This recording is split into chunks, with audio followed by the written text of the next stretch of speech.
Hoje eu quero meditar com você sobre João Batista, uma meditação muito interessante. Em nome do Pai, do Filho, do Espírito Santo. Amém. Vamos meditar Lucas capítulo 1, versículo de 5 a 25. Nos dias de Herodes, rei da Judéia, vivia um sacerdote chamado Zacarias, do grupo de Abia. Sua esposa era descendente de Arão e chamava-se Isabel. Ambos eram justos diante de Deus e obedeciam fielmente a todos os mandamentos e ordens do Senhor. Não tinham filhos, porque Isabel era estéril, e os dois já eram de idade avançada. Em certa ocasião, Zacarias estava exercendo as funções sacerdotais no templo, pois era a vez do seu grupo, conforme o costume dos sacerdotes. Ele foi sorteado para entrar no santuário e fazer a oferta do incenso. Toda a assembleia do meio do povo estava do lado de fora, rezando enquanto o incenso estava sendo oferecido. Então apareceu-lhe o anjo do Senhor de pé e à direita do altar do incenso.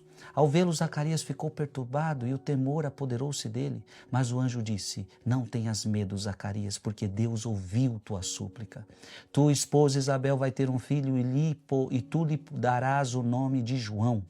Tu ficarás alegre e feliz, e muita gente se alegrará com o nascimento do menino. Porque ele vai ser grande diante do Senhor, não beberá vinho nem bebida fermentada, e desde o ventre materno ficará repleto do Espírito Santo. Ele reconduzirá muitos do povo de Israel ao Senhor seu Deus, e há de caminhar à frente deles com o espírito e o poder de Elias, a fim de converter os corações dos pais aos filhos e os rebeldes às sabedorias dos justos, preparando para o Senhor um povo bem disposto. Então Zacarias perguntou ao anjo: Como terei certeza disso? Sou velho e minha mulher é de idade avançada. O anjo respondeu-lhe: Eu sou Gabriel, estou sempre na presença de Deus e fui enviado para dar-te uma boa notícia. Eis que ficarás mudo e não poderás falar até o dia em que essas coisas acontecerem, porque tu não acreditaste nas minhas palavras, que hão de se cumprir no tempo certo. O povo estava esperando Zacarias e admirava-se com a sua demora no santuário. Quando saiu, não podia falar-lhes e compreender o que ele tinha tido uma visão no santuário. Zacarias falava com sinais e continuava mudo. Depois que terminou seus dias de serviço no santuário, Zacarias voltou para casa. Algum tempo depois, sua esposa Isabel ficou grávida e escondeu-se durante 5 meses. Ela dizia: eis o que o Senhor fez por mim nos dias em que ele se dignou tirar-me da humilhação pública. Palavra da salvação.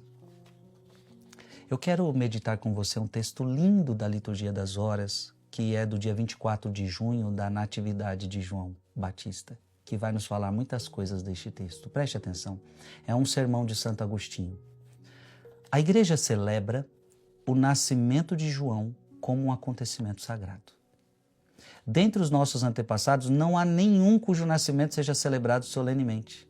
Então, se você prestar atenção, a gente não celebra o nascimento de nenhum outro santo. Então, celebramos o nascimento de Jesus, celebramos o nascimento de Maria e de João Batista, só. Então, olha a importância de João de celebrar o seu nascimento. João nasce de uma anciã estéril e Cristo nasce de uma jovem virgem. O pai de João não acredita que ele possa nascer e fica mudo. Maria acredita e Cristo é concebido pela fé. Eis o assunto que quisemos meditar e prometemos tratar. João apareceu como ponto de encontro entre os dois testamentos. Olha que bonito isso. João é o ponto de encontro entre os dois testamentos, o Antigo e o Novo. O próprio Senhor o chama de limite quando diz em Lucas 16:16, a lei e os profetas até João Batista. Então ele representa o Antigo, João Batista representa o Antigo Testamento e anuncia o Novo. Olha a grandeza desse profeta. Ele representa o Antigo Testamento, mas ele anuncia o Novo. Por quê? Porque representa o Antigo Testamento, ele nasce de pais idosos. Olha Agostinho.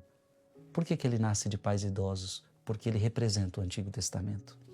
Porque anuncia o Novo, é declarado profeta ainda estando nas entranhas da mãe. Então, profeta do Antigo Testamento, por isso pais idosos. Profeta que anuncia o Novo Testamento, por isso, desde o ventre materno, ele é consagrado. Na verdade, antes mesmo de nascer, exultou de alegria no ventre materno a chegada de Maria. Antes de nascer, já é designado, revela-se de quem seria o precursor, antes de ser visto por ele. Tudo isso são coisas divinas, que ultrapassam a limitação humana. Por fim, nasce, recebe o nome e solta-se a língua do Pai. Relacionemos o acontecimento com o simbolismo de todos estes fatos. Zacarias emudece e perde a voz até o nascimento de João, o precursor do Senhor. Só então recupera a voz. O que significa então o silêncio de Zacarias? Não seria o sentido da profecia que antes da pregação de Cristo estava de certo modo velado, oculto, fechado?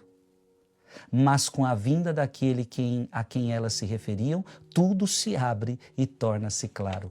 O fato de Zacarias recuperar a voz no nascimento de João tem o mesmo significado que o rasgar-se o véu do templo, quando Cristo morreu na cruz. Se João se anunciasse a si mesmo, Zacarias não abriria a boca. Solta-se a língua, porque nasce aquele que é a voz. Com efeito, quando João anunciava o Senhor, perguntaram-lhe: quem és tu? E ele respondeu: eu sou a voz que clama no deserto. João é a voz, o Senhor, porém, no princípio era a palavra. João 1:1. João é a voz no tempo, Cristo é desde o princípio a palavra eterna.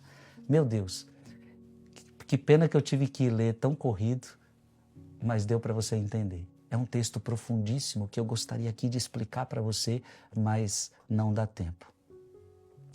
A voz que desperta os ouvidos para Cristo. Escreve aqui nos comentários. Que eu escute essa voz que me desperte para Cristo. Pai, Filho e Espírito Santo. Amém.